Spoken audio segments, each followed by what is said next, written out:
Si vous nous rejoignez, bonjour et bienvenue dans ce bulletin d'information, ouverture de la première session de la commission technique mixte RDC-Soudan du Sud visant à mettre en place un cadre juridique pour une gestion commune et de bon fonctionnement de la frontière RDC-Soudan du Sud. C'est le vice-premier ministre de l'Intérieur qui l'a ouvert le jeudi 26 septembre à Kinshasa. Nico Kassanda pour le reportage. C'est dans un climat d'amitié, de cordialité, de fraternité que le vice-premier ministre de l'Intérieur, Sécurité, Décentralisation et Affaires coutumières a ouvert ce jeudi à Kinshasa la première session de la commission technique mixte en matière de frontières entre la RDC, entre la République du Soudan du Sud et la République démocratique du Congo. Ces travaux qui s'inscrivent dans le cadre d'une gestion commune des frontières RDC-Soudan du Sud dans les tout prochains jours visent en amont la mise en place d'un cadre juridique portant création et fonctionnement de la commission technique en matière de frontières entre les deux pays. À l'occasion de la tenue de la première session de la commission technique mixte en matière de frontières entre la République du Soudan du Sud et la République démocratique du Congo, j'aimerais en l'entame de ce mot remercier le gouvernement du Soudan du Sud d'avoir répondu à l'invitation du gouvernement de la République démocratique du Congo en vue de prendre part aux présentes assises. Notre présence en ces lieux témoigne la volonté de nos deux chefs d'État, Salva Kiir de la République du Soudan du Sud et Félix-Antoine Tshisekedi Tshilombo de la République démocratique du Congo, de voir les peuples des deux pays vivre dans l'unité, la concorde et la paix. La tâche essentielle de la présente session est la mise en place d'un cadre juridique portant création et fonctionnement de la commission technique mixte en matière des frontières entre nos deux pays. Signalons que la frontière entre la RDC et le Soudan du Sud a une longueur d'environ 787 km et est exclusivement terrestre. Cette frontière qui a été délimitée mais jamais démasquée est régie par le régime de neutralité du 12 mai 1894. Voilà qui a traduit la volonté de ces deux chefs d'État, la RDC et le Soudan du Sud, de voir leur pays vivre en paix. Ces travaux qui ont débuté ce 26 septembre vont se clôturer le 27 septembre prochain.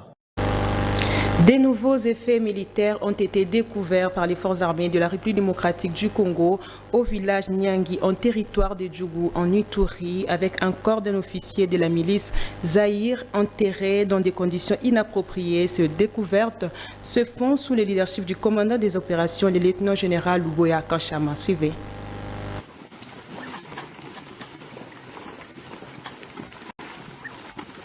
Des uniformes militaires, armes et autres effets militaires, des pièces d'identité et un tableau noir sur lequel est écrit l'idéologie de la guerre, voilà qui font partie des éléments découverts par l'armée à Djougou. Ces munitions appartiennent à la milice Zahir qui a pris la fuite depuis que l'armée a lancé des offensives neutralisant un de leurs éléments dont le corps a été découvert enterré dans des conditions inhumaines.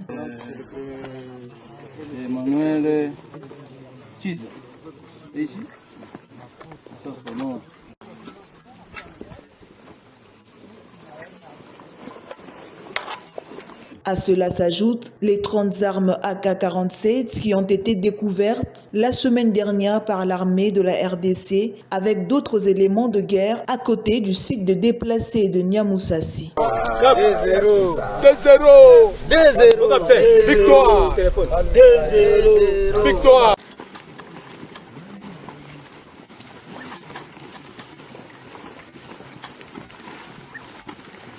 Selon les observations, ces découvertes prouvent l'appui du M23 et leurs alliés à la milice Zahir pour terroriser la population congolaise.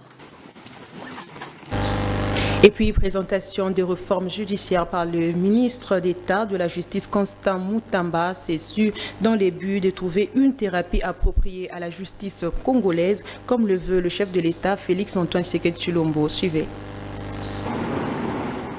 Ces réformes ont été personnellement présentées ce Jeudi 26 septembre 2024, dans la salle Majesté de l'hôtel Hilton de la Gombe, par le patron de la justice au cours d'une conférence débat organisée par son ministère. Parmi ces réformes, l'on peut citer le décret relatif à la sécurisation de biens des entreprises, établissement des services publics, la bancarisation des recettes du secteur de la justice, l'établissement du parquet financier et autres. Le chef de l'État, magistrat suprême, après avoir reçu plusieurs doléances et après présentation d'une note d'information de son Excellence Monsieur le ministre du Portefeuille, les instructions étaient donc dictées de manière ferme au ministre d'État, ministre de la Justice, pour pouvoir réformer, trouver des solutions structurelles à ce problème qui jonchait notre système judiciaire. Nous nous sommes également rendus compte des condamnations fantaisistes des banques, des entreprises minières et des grandes entreprises multinationales. C'est tout quidam qui pouvait se réveiller un bon matin pour une créance de $1000 pouvait faire condamner une multinationale au paiement de $20 millions et saisir les comptes de cette multinationale. C'est ça qui a occasionné l'insécurité judiciaire et juridique. Et du coup, tous les grands opérateurs économiques avaient maintenant de crainte à pouvoir faire des dépôts au sein de nos banques. Outre le ministre d'État, ministre de la Justice et garde des Sceaux, 4 autres intervenants se sont succédés au perchoir, dont le ministre du Portefeuille Jean-Lucien Boussa Tomba, l'honorable Ibérande Kachimir Kolongele, le professeur Joseph Zerbo, juge au Burkina Faso, expert, ainsi que maître Jérémy Ambo, avocat et expert. Le monde a célébré le 26 septembre 2024 la journée mondiale de la contraception, une journée qui vise à favoriser l'accès à l'information au grand public sur l'existence des contraceptions. On fait le point avec le docteur Diomersi Biloukidi. La notion de contraception est ignorée par de nombreuses femmes en âge de procréer, surtout dans la société congolaise, alors que cette dernière empêche des grossesses non désirées et protège la femme des risques des accouchements non espacés. Le docteur Diomersi Biloukidi est médecin généraliste. C'est la journée mondiale de sensibilisation sur la contraception qui, elle, est l'usage de moyens pour réduire le risque de survenir des grossesses non souhaitées. La contraception a des avantages et des objectifs poursuivis. Elle protège la femme en général, mais surtout l'adolescente, et en particulier des risques inhérents à la survenue de la grossesse, en offrant un espacement des grossesses. Notamment aussi, elle permet à la femme d'obtenir la grossesse au moment voulu, au moment opportun. Il existe plusieurs méthodes de contraception chez la femme. Et qu'en est-il de la contraception chez les hommes, qui sont les plus non informés de cette méthodologie médicale? Chez l'homme, il en existe 3, notamment l'usage du préservatif masculin. Deuxièmement, le retrait ou le coït interrompu, qui est d'ailleurs une méthode peu efficace. Et troisièmement, il y a la vasectomie. La vasectomie qui est une intervention chirurgicale qui vise à aller sectionner les 2 canaux déférents qui sont de voies de passage des semences masculines des testicules vers l'extérieur. Donc c'est une méthode, je soulignerai, qui est irréversible. Il sied de savoir que la contraception, qui fait objet de plusieurs désinformations, est utile pour la mère et l'enfant. La question se pose sur le choix à adapter à chaque personne, d'où une consultation auprès d'un expert pour pouvoir être accompagné dans son choix. Clôture ce vendredi 26 septembre 2024 de la conférence des couples à l'église de Mangembo, Bandalungwa. Revenons à ce qu'a été l'ouverture de cette grande réunion annuelle des couples.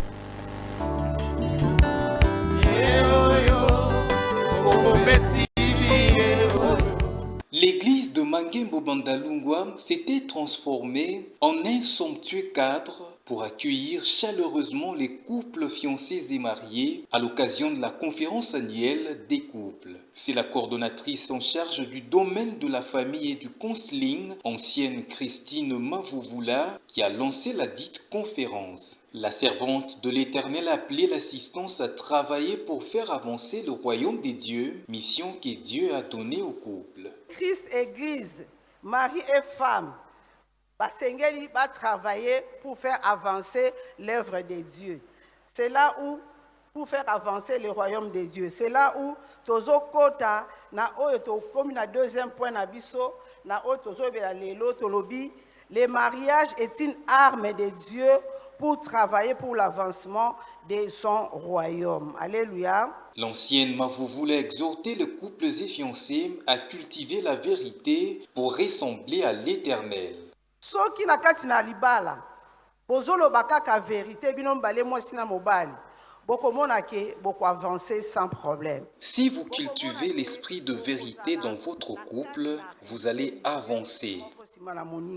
Parce que tu comprends que la vérité nous pousse à nous respecter. Alléluia. Signalons qu'à l'issue de cette première journée, les couples ont été conviés à poser des questions qui leur préoccupent afin de recevoir des réponses idoines venant des conseillers conjugaux et des serviteurs des dieux. Ce séminaire de couple se poursuit jusqu'au vendredi 27 septembre. Présentez bango mobali na yo, présentez bango mwasi na yo, ba yeba kezaye. Ça n'est complètement fini pour cette session d'information. Merci de nous avoir suivis. Au revoir.